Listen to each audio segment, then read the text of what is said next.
third speaker is David Olan, Dean for Academic Affairs and Associate Provost at the CUNY Graduate Center, Professor of Music, and Co-Director of the CUNY Humanities Alliance. His talk is, in fact, titled The CUNY Humanities Alliance. Thank you and welcome.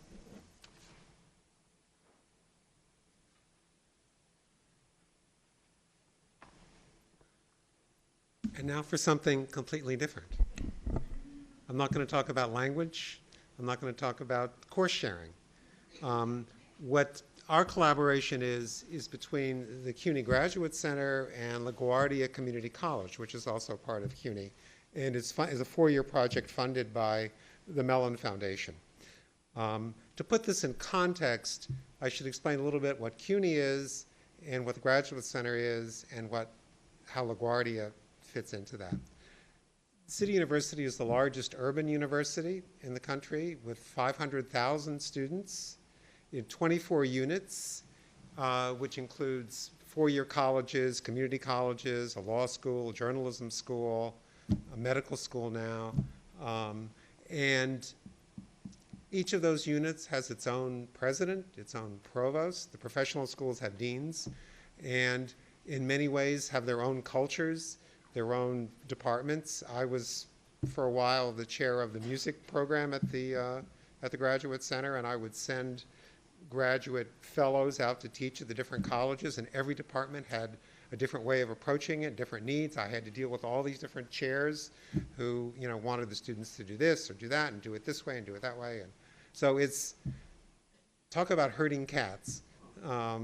It's very much like that. And but our students teach in the university, the Graduate Center students. The Graduate Center is, in this 500,000 students, we have 4,000 students. We have 140 faculty that are based at the Graduate Center who are primarily senior faculty, many of them distinguished professors who teach a very limited load and very research-oriented. And then we have 1,700, I said that, 1,700 doctoral faculty who come from the different colleges, like Queens College and Brooklyn College and Hunter College, and they teach seminars, they advise students. So the school itself is very small, but has a huge reach. Our students teach as graduate fellows who are on 5-year fellowships in the university, and also teach as adjuncts. As graduate fellows, they only teach at the 4-year colleges. They teach, in the course of a year, about 7,700 sections, which adds up to about 250,000 students. So again, we're having a huge impact on the university. Most of these students teach their own sections. They start teaching, they can be a year out of their undergraduate work, and they're assigned introduction to music or introduction to computer science or whatever. We've had a few cases where they were even assigned graduate courses because the department where they were going needed that. When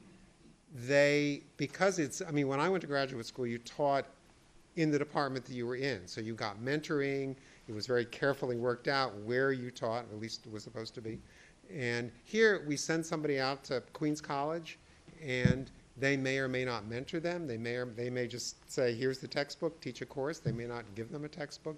So at the Graduate Center, we try, both in the programs and across the school through a teaching and learning center, to give the students some preparation for their teaching. In my own program in music, they go out to the campus where they're going to be teaching and shadow an instructor for several weeks and sit in on classes and get a sense of it. But it's not perfect. The goals of the Alliance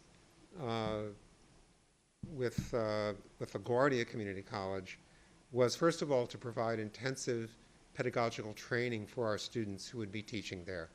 Our teaching fellows, as I said, do not teach at the 4-year colleges, but teach only at 4-year colleges and haven't been teaching at the community colleges. So we wanted them to get very precise and effective preparation for that. We also wanted this, and it was actually our original conception of this project, which was going to be with several colleges, and you'll see why that became too unwieldy. To create a kind of pipeline of students in the humanities, where our students would teach courses there, mentor the students, and give them guidance so that they would go into majors in the humanities, so that they would go on to four-year colleges to major in humanities, and eventually go to graduate school, and eventually, hopefully, have some impact on the pipeline.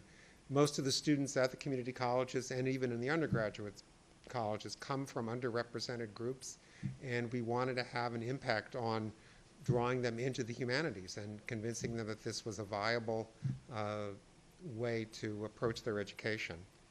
And finally, we wanted to create a learning community and make our experience preparing students to teach in community colleges and creating this humanities pipeline, make that expertise or that experience available to other schools within CUNY as well as more broadly. Half of college students today, as Crystal mentioned, are at community colleges, and about half of the students who graduate from four-year colleges started in community colleges. So this is an important segment of the community, of the educational community that we need to train our students for. Community college students tend to be predominantly first generation, low income, racially and ethnically diverse, and LaGuardia Community College is a leader in developing pedagogies to serve that population of students.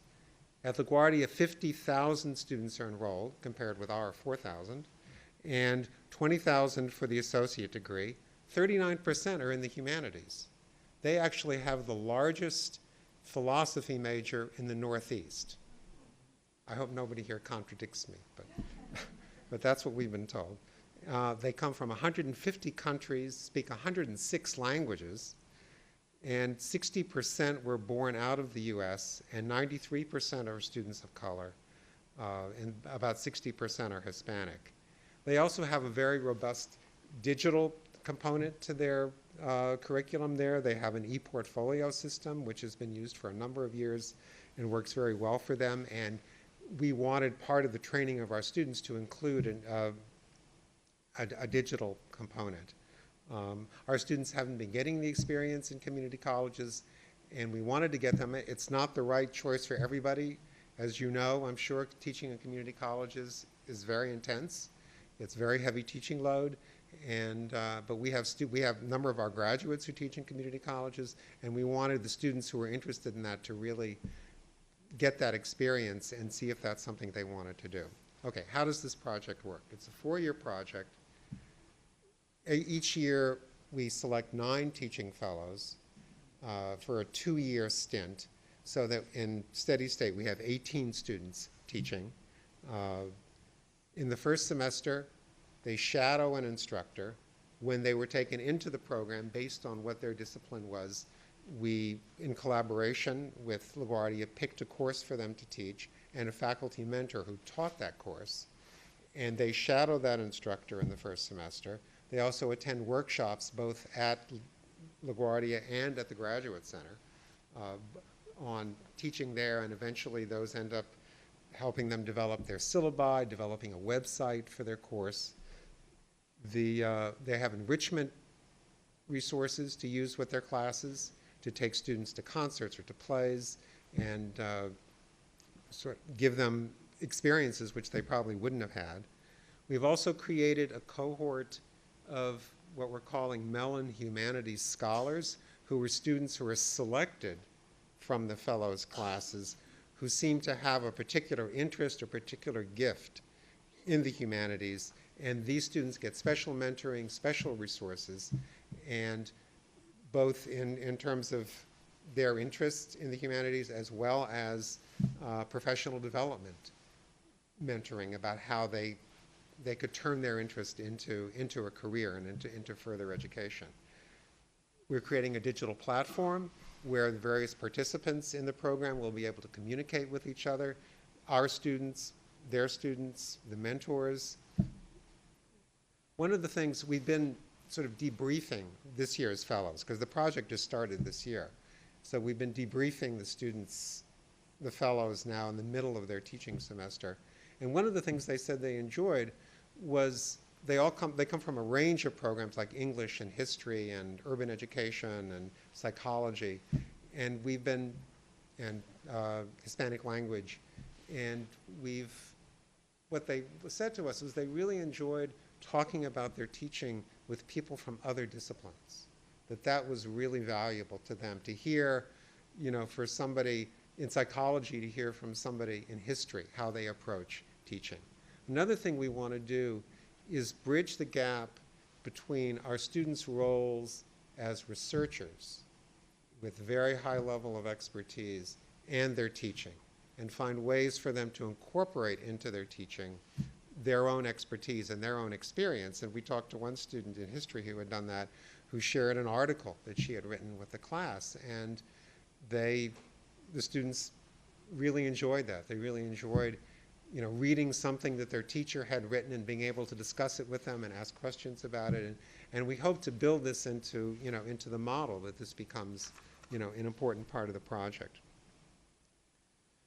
In terms of the organization of the project, we have directors. It's a collaboration really between the Teaching and Learning Centers at the Graduate Center and which is relatively new, and the one at LaGuardia, which is very well established and very well regarded, and the Futures Initiative, which is a project created by Kathy Davidson at the Graduate Center, which is also dealing with pedagogy and equity in education. So we have the three of us, Kathy and I and the dean or actually the associate provost at LaGuardia are the directors.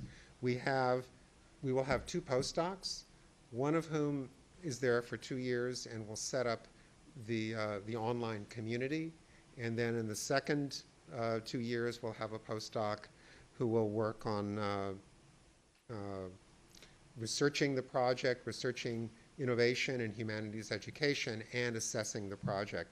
We also have what we're calling a humanities teaching scholar in our Teaching and Learning Center, who will be pivoting the lessons of this project back to more students at the Graduate Center. So not just the fellows in this project will get the benefit of it, but the broader community of teaching fellows at the Graduate Center will benefit. And finally, we're going to have a national conference in the third year of the project to assess where we're at and also spread the word about what we're doing, and that will include participation by the teaching fellows and by students at LaGuardia, so that people really get a sense of what's happened there. So what have we learned? Okay. We've learned, first of all, that our students are very busy, and that this doing all of this is more than they're used to doing, but they like it. And we're, however, reassessing what are the most effective parts of the workshops, what do they need, and that's an ongoing process. We're learning also that the digital platform is a good way to reach students, particularly community college students, who have very busy lives also, and many commitments, family commitments and work commitments, and that the digital platform is a way for them to participate. Unfortunately, many of them don't have access to the internet outside of school. Only about 60% do, and of those, for many, the access is on their cell phones, on their smartphones. And in fact, one of the teaching fellows was saying how, that she had several students who were writing their papers on their phone. So picture that. So that's a challenge, to try to use this resource with people who really don't necessarily have easy access. The other thing is more general and maybe is more applicable to the kinds of things that people have been talking about, is that even with the Graduate Center and LaGuardia, these are institutions of very different size, of different missions, different processes of decision making. I mean, the Graduate Center is a very small institution where you can call up anybody pretty much and resolve a problem. LaGuardia is a much bigger institution, and so we had to learn a lot of, I guess you would call it etiquette, in terms of making decisions, that it wasn't necessarily appropriate for somebody at our end to reach out directly to a department chair to solve a problem, that we needed to go through, say the director, through somebody in the dean's office. And so that's been a learning process. And, and there's something else which is hard to talk about, but, a graduate school is pretty much a kind of elite institution. We have very senior faculty who have very reduced teaching loads compared to most of the faculty in the city university. The community college faculty have a huge teaching load. And, there's, I don't know how to say it, you have to be delicate about that people really, the perceptions of that. And the only way to deal with all of this stuff is really to talk about it and to communicate about it. And we're trying to do that, and that's really one of the lessons. For sustainability, we would like to extend this way of training our students to all of the colleges where our students teach. Somebody's got to pay. The shadowing particularly is expensive because the mentors that are doing the shadowing get course release for doing that. And we're hoping the university will step up once they see how well this is working, because we're documenting everything very carefully and assessing it. Some of that will depend on Governor Cuomo, about whom I will not comment. But we're documenting everything and we'll try to make a case for that. And eventually we'd like to expand this model to the sciences as well. It's particularly in terms of building a pipeline for students from underrepresented groups into the sciences. And we have ideas about this, we have potential funders for that, but we want to sort of establish the hopefully success of this project and extend it. So that's what we're doing. I realize it has not exactly a lot to do with what you're doing, but it's an example of a collaboration that we hope to extend. Thank you.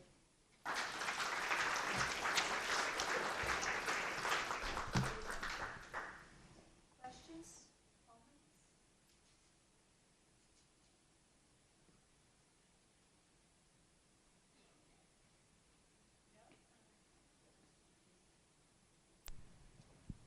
Thank you.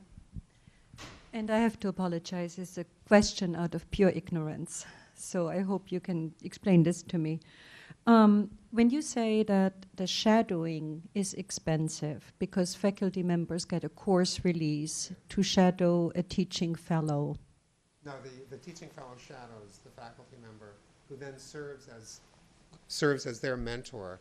Okay, so the other way around. Yeah, but in any case, so he serves or she serves as a mentor. Yes. And that is expensive. At the same time, though, I imagine these individual teaching fellows don't get paid very much. They're paid what our regular teaching fellows are paid, which starts at $25,000. Right, like I said, not very much. But for us, that's. So with this system, you also save a lot of money.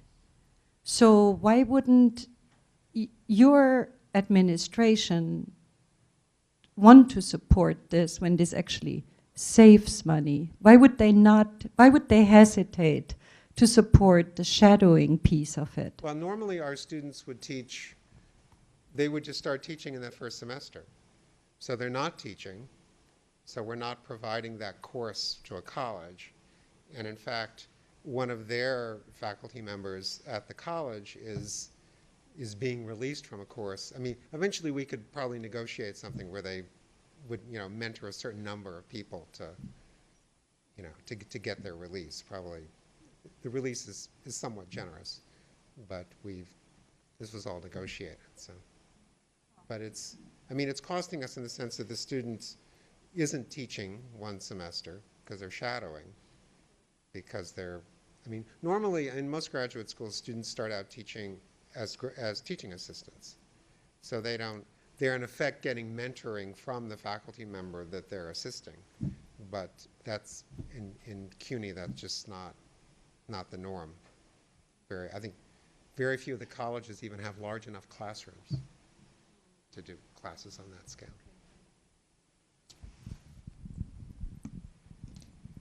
Okay, thanks.